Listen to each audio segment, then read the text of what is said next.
waaw ñu ngi lay fay. waaw man la coach Diop ñu gën maa xam ci Papa Massar Diop donc professeur de PS au niveau du lycée en même temps coach fitness et moniteur donc au niveau de Mbacke Sen Fitness Club de Mbacke. Bon dans l'ensemble loolu mooy présentation bi ñu gën ma xam aussi ci coach Diop voilà. Aco te ñu gis fitness garage Darou mu si tey amal benn simulation fii ci Mbacke tey sport bi lan nga ci jàngat. waaw bon comme li ma ko wax rek bi ñuy waxtaan parce que vraiment dama ni c'est toujours le sport qui gagne c'est le fitness qui gagne mais en général c'est le sport parce que vraiment bu ñu amee benn moment de communion les sportifs daje les amoureux ñi nga xam ne mooy seen passion bu ñu tasee toujours l'objectif au moins c'est de faire le sport à la population particulièrement mais aussi leur faire savoir que ni sport day joxe wér-gu-yaram ak yëpp donc sensibilisation boobu tey bu amee rek ba nit ñi xam ci as tuut rek c'est-à-dire que sport moo ci gagné mais généralement surtout li ñuy def muy fitness bi ni ñuy def donc moom moo ciy gën a gagné voilà. Aïcha tey nga gis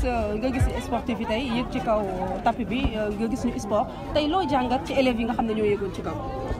waaw toujours mooy pratique la rek parce que loo gis tey BABA la da ngay commencer jàng mais en même temps bu prestation amee rek c'est-à-dire que nit ki dina wone exactement li mu travail lan la loolu aussi dina travailler ci nit ki non seulement dépassement de soi comme li ñuy wax dina permettre nit ki aussi mu xam ni au moins il a évolué d'un pas te loolu dafa baax ci sport day tax nit mu gën a gëm boppam day tax aussi nit mu xam ni jóge na benn pas avancé na dans le bon sens ci yaramam ci santeem ci li ko wër mais surtout ci collaboration bi mu am ak nit ñi day permettre aussi coach yi nga xam ne ñoom tey am nañ seen salle wut nañ ay nit préparer leen tey bu ñu ñëwee benn prestation le groupe laa ñëw def benn prestation bu normal ñoom aussi dina am ci benn fierté di leen gën a booster motivation la pour ñoom ñu gën a yokk li ñuy liggéey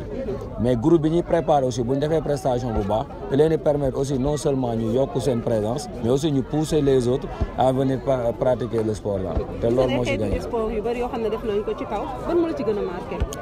waaw bon su ma nee ban moo ma ci gën a marqué peut-être dina xaw a métti mais man daal concept yi presque yëpp mais bi gën a baax mooy surtout le body combat bi ñu terminé boo xoolee moom la ñu terminé parce que non seulement day travail cardio bi musculation et tout gainage et tout lay travail donc moom presque mooy ci ëpp punch wala à chaque fois bu ñuy dem ci dans les fitness shows là on termine le plus souvent avec le body combat parce que non seulement dina travail cardio nit ki mais dina ko permettre musculation bi mu war a terminer non seulement da koy renforcer donc loolu bu ma ci marqué la yëpp moo ma marqué mais particulièrement donc dernier boobu moo ma ci marqué. ban message ngay lancé ñi nga xam ne bëgg nañu def sport ba pare tayal. non d'abord il faut commencer comme li ñuy wax rek un peu est déjà mieux mais encore et plus donc il faut ñu démarrer d'abord parce que boo démarrer wu mënoo xam exactement lan lay joxe mais pour nga démarrer il faut nga am aussi koo xam daf lay orienter dans le bon sens parce que nit mën na ñëw démarrer nga jox ko benn séance d'entraînement mu jóge fa daw mais dépendamment ay choix am nga koy nax di ko naxtaan muy ñëw ndànk-ndànk ba am amour bi une fois mu am amour bi rek c'est parti donc ku ci ne tey war nga mën a sensibiliser sa moroom muy ñëw benn yoon nga koy motiver muy ñëw benn yoon ci semaine bi nga koy motiver muy ñëw ñaari yoon nga koy motiver muy ñëw ñetti yoon boo amee ñetti yoon rek c'est-à-dire que c'est ce qui est recommandé na ñëw ñetti yoon dans la salle nga koy entraîner bu demee nag ba am amour bi dina yokk jour yi te yow doog ko wax mais il faut au moins pousser les gens à venir te loolu ñun ñi nga xam ne mooy suñu métier ñun ñu nekk salle yi ñun ñooy def sensibilisation bi te sensibilisation mënul jaar ci lu dul manifestation yi ñu def donc occasion la pour ñuy lancer un message à la population ci surtout l'importance du sport parce que moment bi tey am na détails yu bari yoo xam ne tey dans le domaine de la santé sport mën na ko liggéey mën na ko faj donc tey docteur ñi ngi collaborer ak les moniteurs les coachs et les gens yi nga xam ñoo ngi yor seen salle te loolu tey buñ ci travail nit ñi sensibiliser wu ci vraiment dina am avancé par rapport à ça. Ban message ngay lancer sa naataango coach yi. waaw pour ñu am d'abord la collaboration et la simplicité ak modestie parce que vraiment on est nombreux ku ci ne yaa ngi xëcc sa côté mais li ma gën mooy comme par exemple ñi nga xam ne ñoom ñoo féete côté Touba côté Bamba il faut ñu def benn collaboration côté Mbacke collaboration bi mooy tax kenn du ni coach bi moo féete nii coach bi moo féete ne kenn du ni salle bi moo am lee salle bi moo am lee mais li ñu mën a wax mooy sport bi mu ni avancer dans le domaine te loolu pour moo am il faut coach yi am benn modestie dans leur groupe boo xoolee man dans mon groupe je suis le coach principal mais doo ma gis mukk ma yéeg naan damay pressé je suis derrière toujours et je pousse les petits coachs à avancer te loolu mooy suñu rôle tey boo poussé benn coach mu avancé rek moom dina pousse beneen client mu avancé te kooku bu avancé dina pousse keneen donc booster boobu loolu la bu fekkee ñun dañuy jël lépp accaparé ko ci ñun lay des te bu boobaa esprit de concurrence day am te bu esprit de concurrence amee rek saali dañuy am concurrence te loolu bu amee rek sport bi du ci gagné sport lu mu gën a yaatu rek moo gën te pour mu yaatu ñun ñoo war a jouer rôle boobu ku ci ne sa saal nga ubbil ko sa moroomu coach bu ñëwee seet la nga may ko mu def benn prestation nga yëkkati ko devant ton public ñu xam ne yow tu es un coach mais kii tamit vraiment am na ay qualité donc nga nangu qualité morom aussi du yàq sa qualité dara te loolu da lay permettre nga gën a am promotion. ñu ngi lay sant bu baax di la gërëm sa dernier kàddu. waaw sama dernier kàddu mooy di leen gërëm encore une fois parce que vraiment gis naa seen interview yi ngeen doon def saalu ñoom sama waaj gis naa ko lire naa ko vraiment maa ngi leen di encouragé vraiment je vais même pousser les gens à abonner pour ñu gën a suivre seeni kii. le 15 janvier. le 15 janvier aussi vraiment je profite de l'occasion xam naa dinañ sama cellule communication sax dinañ la woo téléphone après nga jox sa téléphone ñu woo la nga waxtaan ak ñoom parce que vraiment couverture médiatique bi aussi côté boobu dinañu arranger parce que dañuy def benn fitness day ngaay fitness day le 15 janvier avec vraiment les coachs ñi nga xam ne ñooy au niveau national dañ leen di woo pour ñu ñëw def prestation sama gars yi dinañ ñëw ñoom ñëpp mais di remercier encore sama gars yi ñu invité parce que vraiment ñëw nañ def fa prestation bu ngaay ñu woo ñu aussi ñu ñëw répondre favorablement te gis nañ aussi nit ñu teeroo mais particulièrement ñuy remercier ñi nga xam ne ñoom ñooñu sponsorisé mooy design espace design bi nga xam ne xam naa di nga ma ko may waaw mi ngi nii le DG est là vraiment dañuy comme ñun salle bu ndaw dañuy débuter moom aussi vraiment c'est un petit entrepreneur en même temps il est coach de musculation donc ñun on travaille ensemble mais dañuy profiter de l'occasion aussi pour di ko remercier mais en tout cas on vous félicite et on vous encourage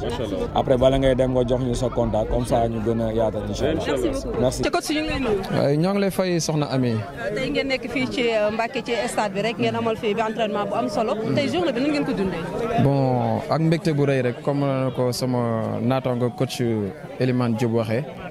ak mbégte la quoi franchement parce que journée sportive bi toll nii gis nañ fi njëriñ sport rek moo ci mbégte daal lañ ci am pour la première fois ñu def ko donc di ci gën a ñaaxaat gars yi rek. ñoom ñëpp di teew si bés yi mel nii ndax am na solo quoi. te ñu gis nga woote yéen waa Ngaye wuy si leen yéen ngeen njëkkoon fa dem ñoom ñu wuy si leen diggante bi gën di ratax noo jàngatee diggante Touba ak Ngaye rawatina ci wàllu sport. franchement ni ma ko jàngatee jàngat bu am solo la parce que lii day wane ni sport moom day boole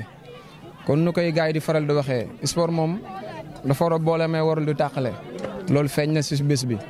ñoom ñoo njëkk a woon ñu ñëw ñu taxaw ñu waaye mu nekk bés bu mucc ayib. ba gars yi sentir seen bopp tey tamit ñu waroon fay bor bi rek sport moom en général lii la dafa war a di boole quoi donc may wax tamit si occasion bi sax di wax ni club bi moom nekkul ñaari club benn club la muy club fitness de Ngaye ak club fitness de Touba garage Darou day benn club donc comme ni nga ko waxee coach yi ñëpp dañuy benn ma loolu ma siy kontaan bu baax a baax quoi. te di ñaan sunu borom mu jëm kanam si te incha allah ci kanam rek la jëm ndax gars yi benn leen quoi franchement. lan moo la gën a marqué ci bés bi. non bés bi moom li ma ci gën a marqué rek mooy dañuy xam ne njëriñ sport moom ay njëriñ kese la parce que gis naa am na ay nouveau ñi nga xamante ni ñu doon seetaan ñi nga xam ne bokkuñu si club bi donc am nañ passion bi ñu ngi commencé am amour sport parce que gis nañ lu njëriñ li am quoi lu mu amee ay njëriñ ñi nga xam ne mosuñu pratiquer sport tey bu ñu gisee lii ñu organiser ko. loolu am na njeexital bu mu def si ñoom quoi waaw loolu moom jàng naa loolu kontaan naa ci lool gis nga xam ne sport moom nu ma koy faral di waxee rek amul âge ñëpp a ko war a def ndax ay njëriñ kese la quoi wér-gu-yaram ba nga ci am rek war na tax ngay def sport saa su ne loolu daal moom jàng naa su. ñu ngi lay sant bu baax di la gërëm sa kàddu gu mujj. waaw sama kàddu kon nu ko waxee rek nu ko coach Elimane waxee donc di invité waat gars yi di wax ñëpp ñu ñëw ndax am nañ ay journée yu nga xamante ne mi ngi suñu kanam. waaw bu si njëkk nag mooy le 15 bi nga xam ne war nañ dem waa Ngaye di ko organiser muy comment dirais-je fitness day bu Ngaye waaw boobu tamit moom la ñuy waajal loolu daal maa ngi woo ñëpp ñu ñëw teewee ko yéen tamit waa Sénégal web ngeen ñëw gunge ñu ànd ak ñun sunu événement kon ne ngay faral di defee waaw di wax gars yi ñoo leen abonné si Sénégal web ndax ñoom ñoo fi nekk waa. waaw maa ngi tudd Ndiaga Kane maa ngi dëkk Ngaye Mekhe di coach musculation ci seen fitness club. tey nga ñëw fii ci diwaanu Mbacke nga gis sport bi fi am tey lan nga fi jàngat rawatina ci sëdu yanj yi nga leen solal an sam bos. waaw sa bos moom dina ñëw moom incha allah yow sa bos moom spécial lañ ko def waaw li ma fi jàngat li njëkk mooy booloo bi waaw gis naa ni ñëpp booloo nañ tey jii xàmmewoo ko dëkk Mbacke xàmmewoo ko dëkk Ngaye ñëpp wane na ni sport moom mooy unir ñëpp mooy boole ñëpp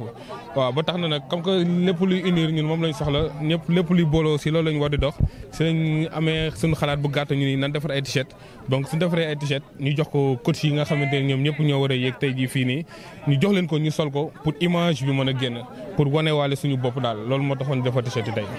tey yéen a ngi waajal le 15 waa Ngaye lan la ñu préparé rawatina yow mi nga xam ne yaa leen sponsorisé tey bi ñëwee. waaw le 15 ñi ngi waajal événement bu mag ñi ngi waajal événement bu mag ak ay coach yu mag a mag a mag fii Sénégal ñu ngi koy waajalee Ngaye te ñun waa espace design comme ni nga ko gisee nii si t-shirt bi nii ñu ngi waajal tamit wane suñu bopp incha allah parce que événement bu doy noonu buñ ko jëlee ñu teg ko sa loxo kon yaakaar naa ne waroo def lu yomb donc incha allah yaakaar naa ne am nañ commande boo xamante ni incha allah rabi ñu ngi ñaan si yàlla ñu àgg fa ak jàmm ak salaam ba mën ko écouler parce que yaakaar naa ne si loolu war nañ cee war a mën a gën a wane daal suñu bopp suñu xarafteef quoi. lan nga gis bi nga ñëwee ci subaak léegi ci diwaanu Touba wala Mbacke gi nga xam ne fi ngeen terminé lan nga fi jot a jàngat. waaw jàngat naa fi booloo bi fi am ci diggante mag ak rak gis naa fi tamit ni sport bi surtout fitness bi mi ngi wëy mi ngi law parce que bu njëkk nit ñi xamuñu woon fitness parce que bu njëkk dañoo yaakaaroon ni que ni jigéen sax warul gën dem defi ci sport mais ça se voit que ni depuis ba non fitness amee ñu ngi gis booloo bi di am ci biir dëkk bi ñu ngi gis ñëpp daal ñu ngi gën wax dëgg yàlla di def sport di def fitness te yaakaar naa loolu baax la tamit parce que du da ngaa war a feebar rek dem hôpital man avant ngay feebar war ngaa prévenir sa bopp te li nga mën a prévenir sa bopp moo nga def sport te yaakaar naa ni lii ni daal bu wóyee bu lawee ba parents yi comprendre ko mag ñi ci kër yi comprendre ko ñoom sax ñooy njëkk a ñëw def ci fitness que di xaar xale yi def ci fitness. waaw ñu ngi leen di gërëm di leen sant parce que lii ce n'était pas évident ñu am occasion bu mel nii pour wane suñu bopp kon dañ leen di sant di leen gërëm di gën a rafetlu seen liggéey di leen ñaanal ngeen law ca kaw ca kanam daal wax dëgg yàlla. voilà maa ngi lay ziaraat yow soxna mi di ziare aussi sa waa kii bi muy Sénégal web di ziare gars yëpp di wax daanaka man li may wax moom daanaka amatul njëriñ ndax